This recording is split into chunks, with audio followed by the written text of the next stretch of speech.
We are now recording. This is Joe Apfelbaum live from Brooklyn, New York, and I have none other than Corey Kupfer, the master public speaking human being. How are you?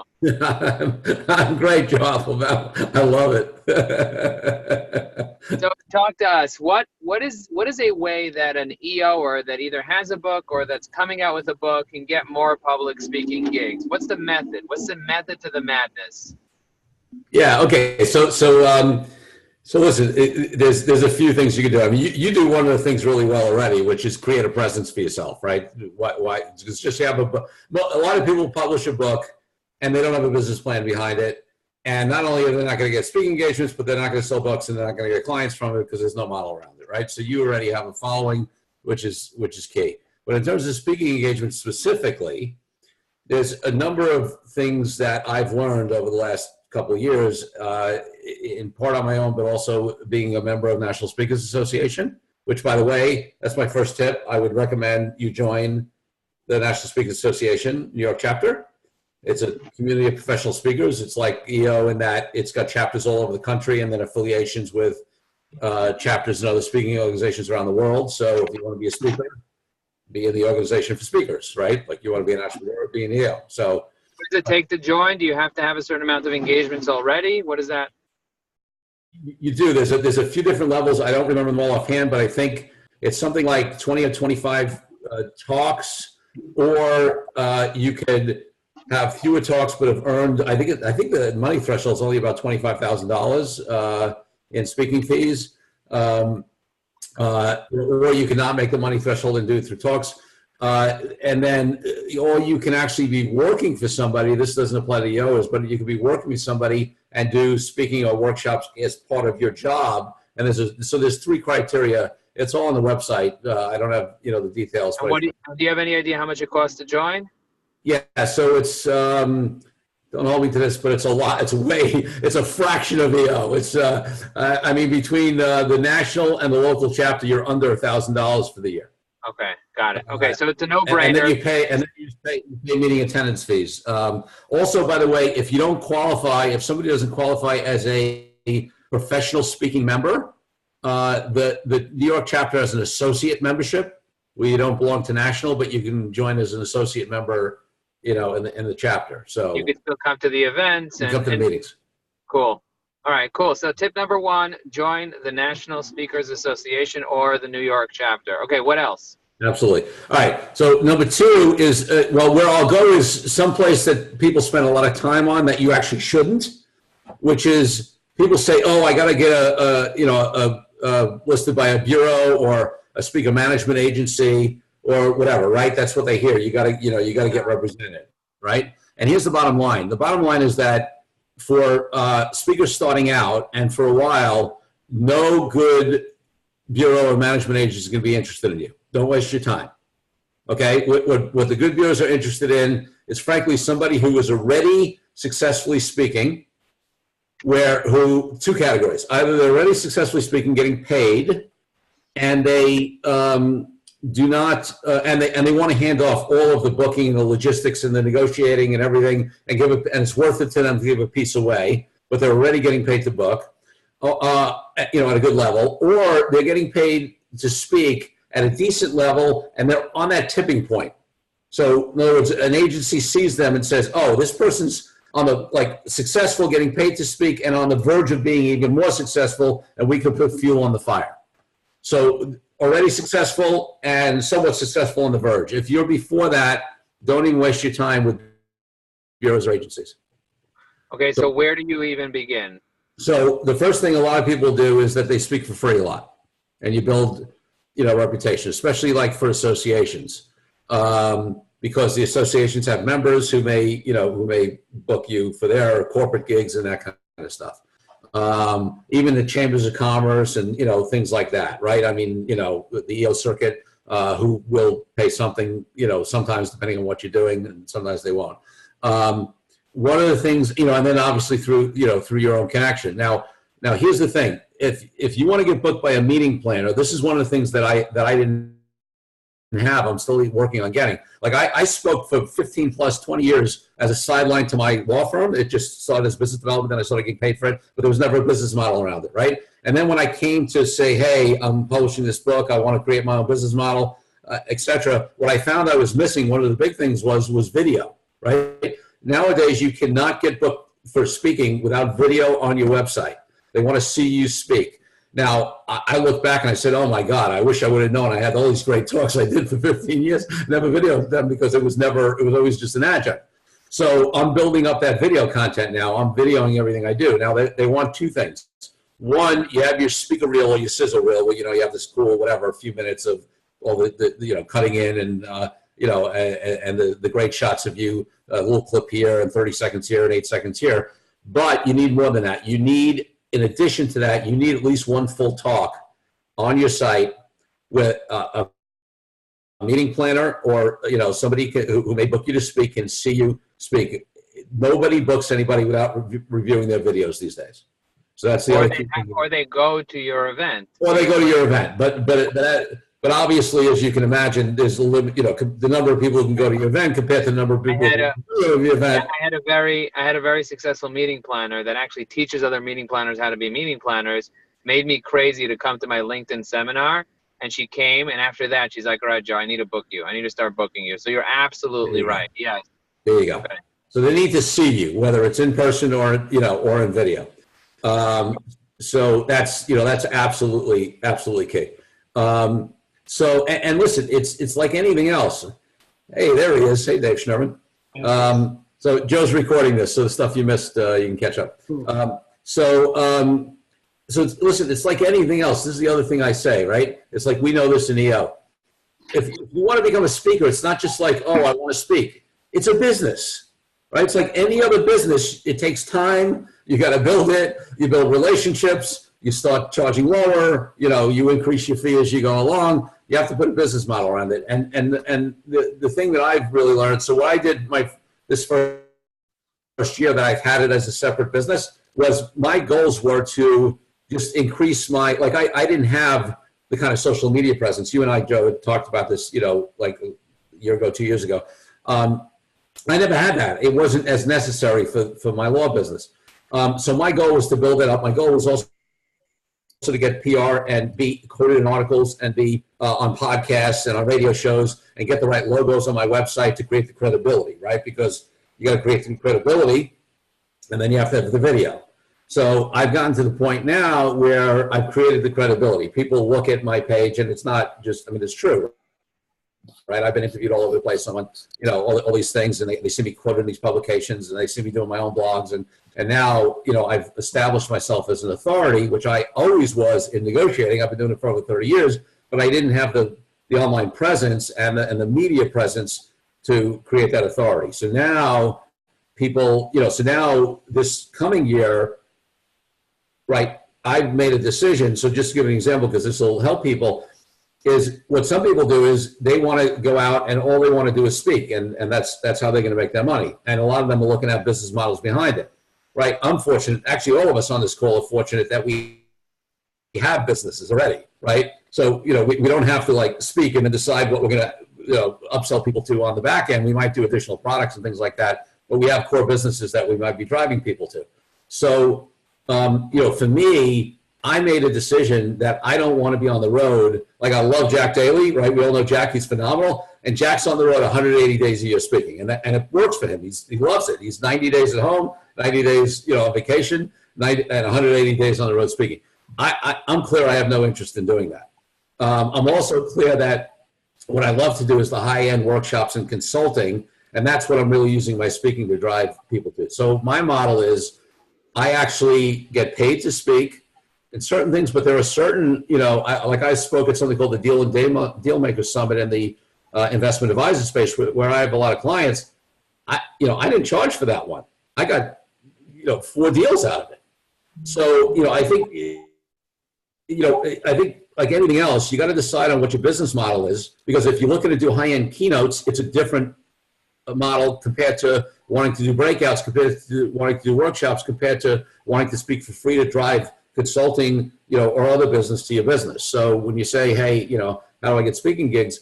Well, it depends. I mean, are you looking to, to work your way up to be a $15,000 or $25,000 keynoter, or are you looking to drive business to your core business and making money on the speaking doesn't matter that much, or somewhere in between? Got it. That makes a lot of sense. Know your goal, and once you know your goal, then you know what type of speaking you can get. Make sure you have video on your website. Make sure that you're not going to a speakers bureau if you're starting out, and then make sure you're putting yourself out there on social media. Those are the basic tips. Have you had any success getting administrative assistants, reaching out to conferences and like putting your information on their looking for speakers forms? Yeah, so I actually hired somebody about 6 months ago or so as an assistant in my speaker business, because my assistant in my law firm is fully busy. And we started looking into that, and we did a couple of them. And listen, what that situation is you're in a hugely competitive business. They get all kinds of applications, right? And there are people who do well in that game. And and what you do is you should. So let me take a step back with a couple of tips that make a big difference in that situation and in all situations. The other two things you need to do is you need to figure out exactly what your message is. There are too many speakers out there who are, oh yeah, I'll speak on these 20 things, right? You need to pick something to start with, and you can have a couple of things, but really you want to get known for something, right? For me, it's what is your core message, right? Right. Now I have authentic deal making and authentic business relationships. There's all whole branding around authentic. But the first thing I focused on was authentic negotiating. That's what the book is on. That's what I'm getting a reputation on. Then I can expand it. So that's the first thing, because when there's a million speakers, if they see you speak on 20 things, but they want somebody on negotiating and they see Kupfer is the authentic negotiating guy, my odds of getting hired for that gig versus you are much higher. So that's number one. Number two, you got to figure out what your target audience is. This is like any kind of other business, right?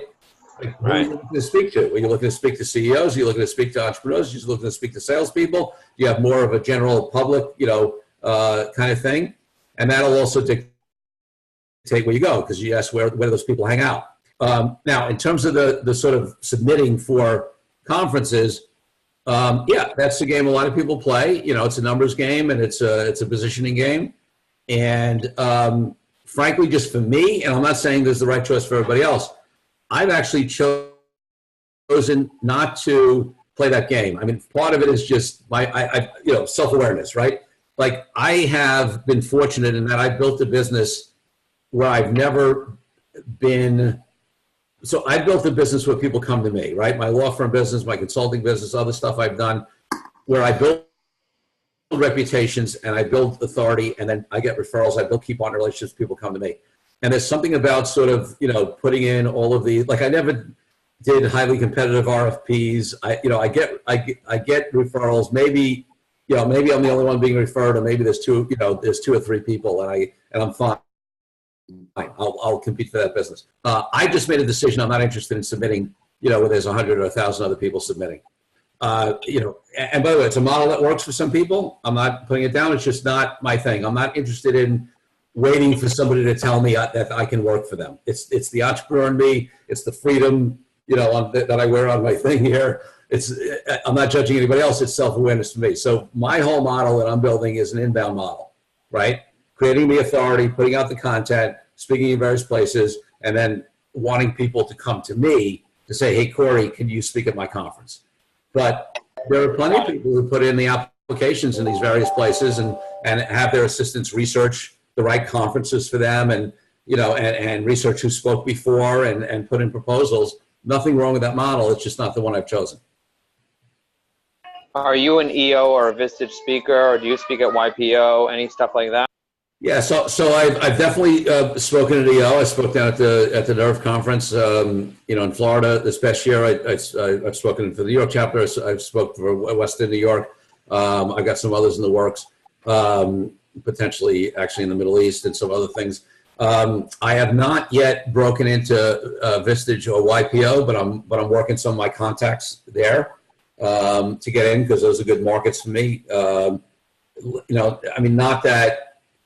Like a lot of those organizations, some of them, Vistage, they don't pay a lot of money, but it's the right crowd, So I'm working on that. Joe Greenwald does a lot of that. Our fellow EO. What's the process for speaking at Nerve? Well, I will say. I mean, for me, frankly, I knew the right people. They have a process where people recommend speakers and they submit stuff and whatever, but I just reached out to the folks I knew, including Barry Cates and Cole Gould and you and the learning chairs and the people who run it, and say, hey, I get the book out, whatever, do you have a slot?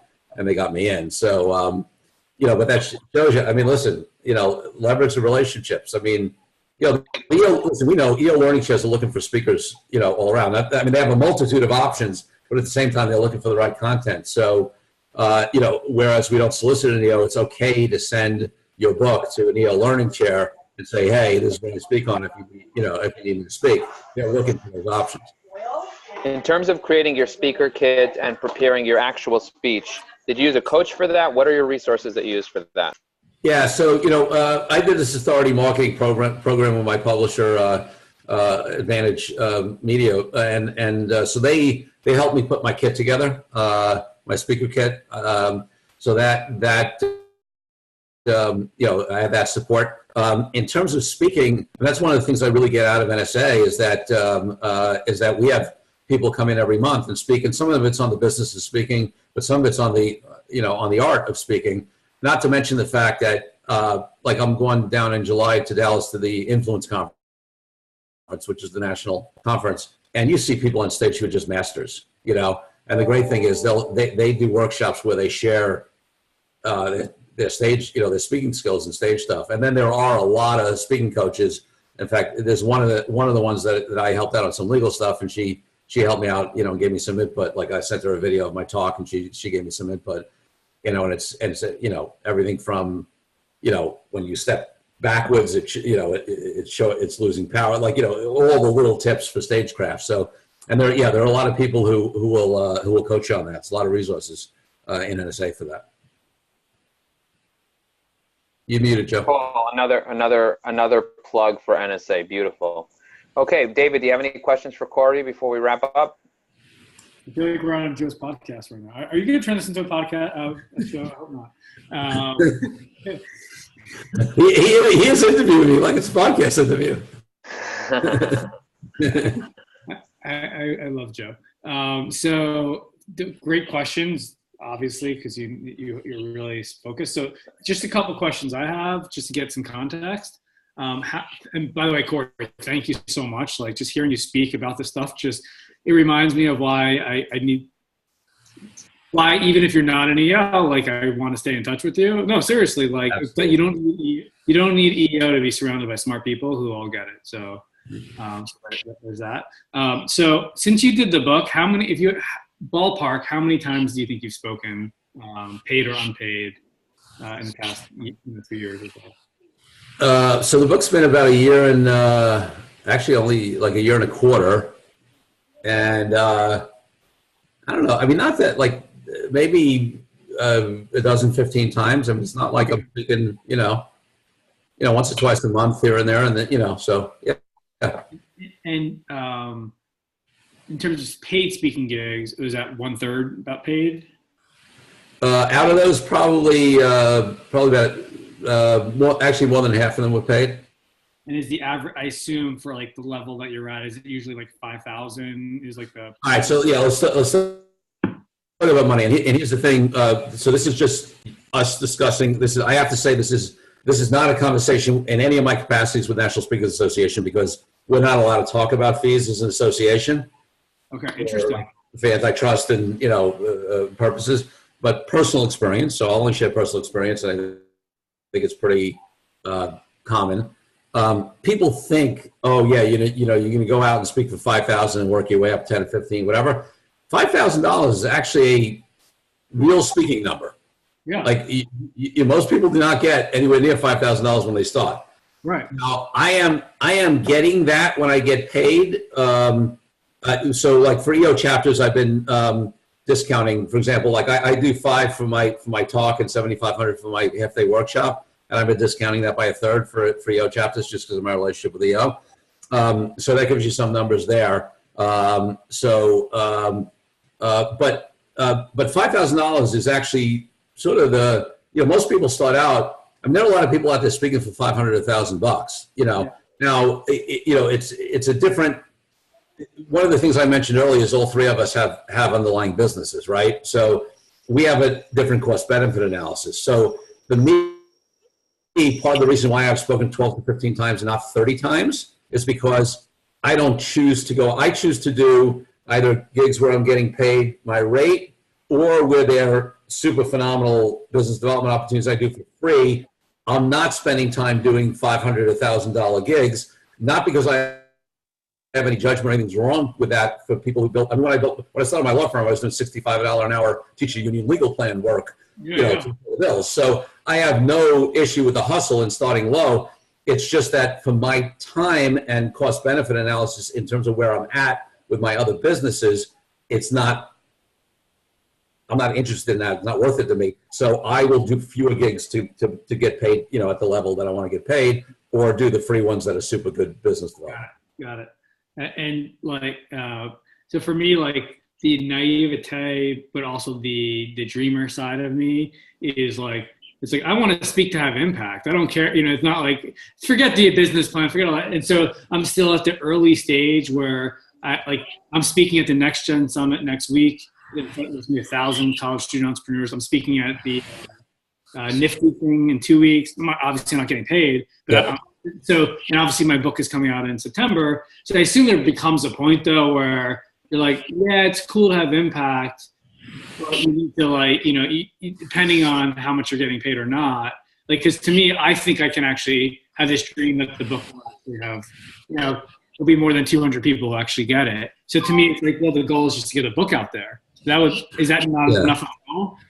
Yeah, so I think there's a couple of things you're raising, right? Number one is, and listen, you know me well enough, David, that service and impact is such a core part of who I am, right? Yeah. And two things about that. So number one, I think for you it really makes sense because I know you've done some speaking, but you're sort of like where I was, right? Where you're doing some stuff on the side, whatever. But now you're gonna have a book coming out, and you got a business model around or whatever. So especially in anticipation of the book. To do more free stuff and get yourself out there and build up momentum and buzz for the book is a great idea. So I totally agree on that. When you get a book, you more easily can get booked and paid for it. By the way, the book helps a lot if you do it right. But here's the other thing that I think a lot of most speakers are not Jack Daly. Most speakers are all excited about doing a lot of speaking. And then they're on the road a bunch, and then they get tired. And they're like, yeah, this was sexy and fun for a while, but now living out of hotel rooms and on planes all the time. So I want to start picking and choosing, what I do. And then, that's where often they'll say, well, unless it's X dollars. Now, by the way, you can also have a criteria that says if it's X impact, and I do that. What I've done is this. I've created a model where I say, hey, this is how many speeches I want to do. This is how many of those I want to be paid. This is how many of those I want for business development. And this is how many speeches that I'd like to do for causes or organizations or things I care about where it doesn't need to make me money and doesn't need to, be for business development, where it's just, so in other words, I plan that. I have a model. So I have a way to vet because as you get more and more, out there, more and more opportunities will come to you. And if you don't have a filter or a model through which to vet them, it becomes, it becomes hard. So I actually have a number of speeches that I will do for things I care about without regard to the money or the business development opportunity. Did you, Corey, quick question that just came up in my mind. Have you ever done a talk for a non-for-profit where they gave you a receipt and you didn't charge them, but that's a tax deductible receipt? Do you know anything about that? Interesting. I know a little. I would. So here's the thing. My understanding, and don't take this as gospel, but I remember looking into this. But you should definitely check with your tax advisor. Is that so? The only way that so basically, if they give you a receipt, what they're saying is, hey, we paid you $3,000 and you donated it back, right?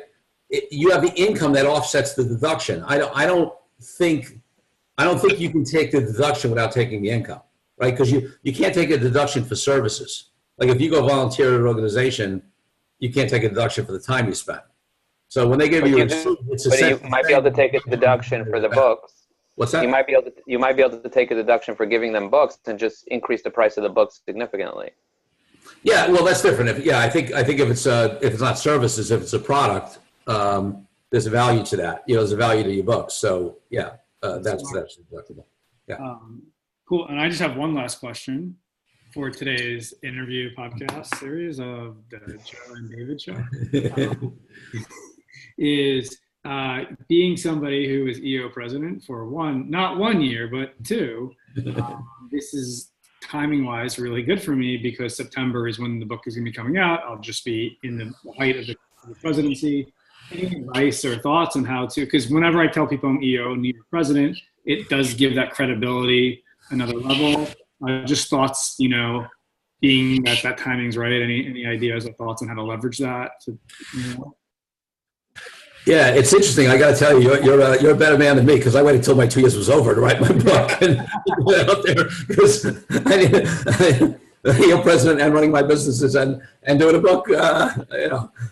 More power to you, David. But yeah, so listen, it definitely, it's interesting, right? Because it definitely gives you a higher profile within EO. Of course, we don't use it directly to solicit EO. But you know how it is. We're a supportive community, and if you let people know you have a book out, people are going to start to, ask you. And then listen, I'm not shy. When I'm outside of EO, when I'm doing a media interview, whatever, if it's appropriate, I'm not shy, and it's in my bio, to talk about being. And a lot of times the host or the media people will pick it up and say, former president of Entrepreneurs Organization. I mean, it's this whole book speaking game is an authority building game, and that's a big piece of authority. Cool. Awesome.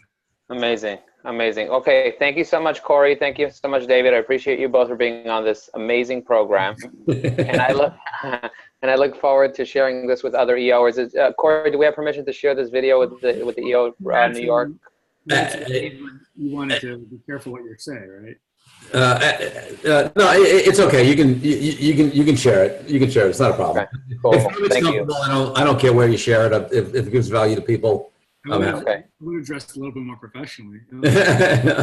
Listen, you want to tell everybody? You want anyone to David, you don't have to always look professional. You can put out raw videos. That's the way. Corey, if somebody wants to get in touch with you and hire you as a speaker, how do they do that? Oh, look at Joe. This has definitely turned into a podcast. Man. The hub for me is CoreyKupfer.com, CoreyKupfer.com. All my info's on there. They can get to my law firm site from there. They get my book from there. There's an authentic negotiating success quiz where they can find out whether they're an authentic negotiator and get automatic feedback. So that's the place to go. Yes, thank you very much. Have a good Shabbos, everybody, and thank you for being amazing. I just want to say one thing to Corey. Yep. So I think about 25 people have signed up for the workshop so far, or about 25. Oh, awesome. So for how the phantom stock and other things. So thank you. Yeah. I call it employee attraction and retention vehicles. Yeah, it'll be cool. I like phantom stock and other things, but whatever. So there we go. All right, thank you guys. All the best. And David, by the way, thanks for being on the cover of my book, David. Thank you. Thank you. Oh, I should have grabbed the book. Take care, folks. Bye. Take care, everybody. Bye.